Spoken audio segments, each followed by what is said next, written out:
Hi friends, ఎలా ఉన్నారు? Welcome to Varun Tejas 1027. ఈరోజు నేను పల్లి కారం పొడి ఎట్లా చేయాలో చూపిస్తాను. ముందుగా పల్లి కారం పొడికి కావాల్సిన పదార్థాలు: పల్లీలు, ఎండుమిర్చి, కరివేపాకు, సాల్ట్, వెల్లుల్లిపాయలు, ఆయిల్, జీలకర్ర.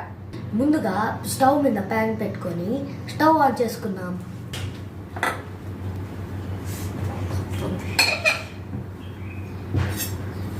ముందుగా మనము పల్లీలని వేపుకున్నాం.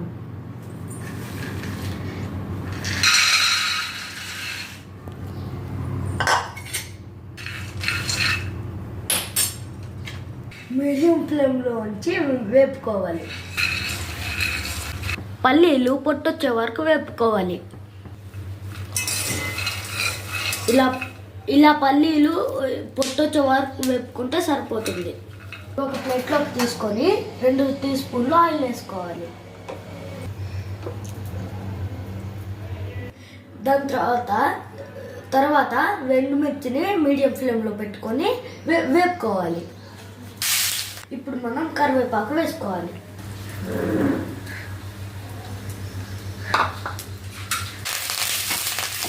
వేపుకున్న తర్వాత 1/2 టీ కప్ జీలకర్ర వేయాలి.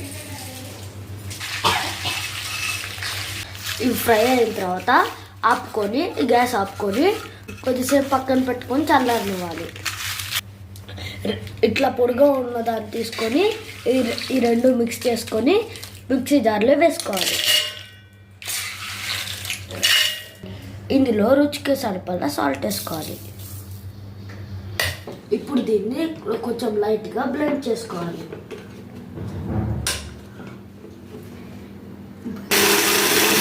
దీంట్లో వెల్లుల్లిపాయలు వేసుకోవాలి.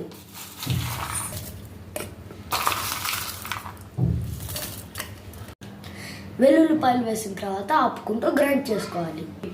మళ్ళీ ఇట్లా రవ్వగా చేసుకుంటే సరిపోతుంది. ఇదిగోండి, మనం పల్లి కారం పొడి రెడీ అయిపోయింది. వేడి అన్నంలో వేసుకొని తింటే చాలా టేస్ట్ ఉంటుంది. దీన్ని ఒక గాజు సీసాలో వేసుకుంటే 2 months వరకు స్టోర్ అవుతుంది.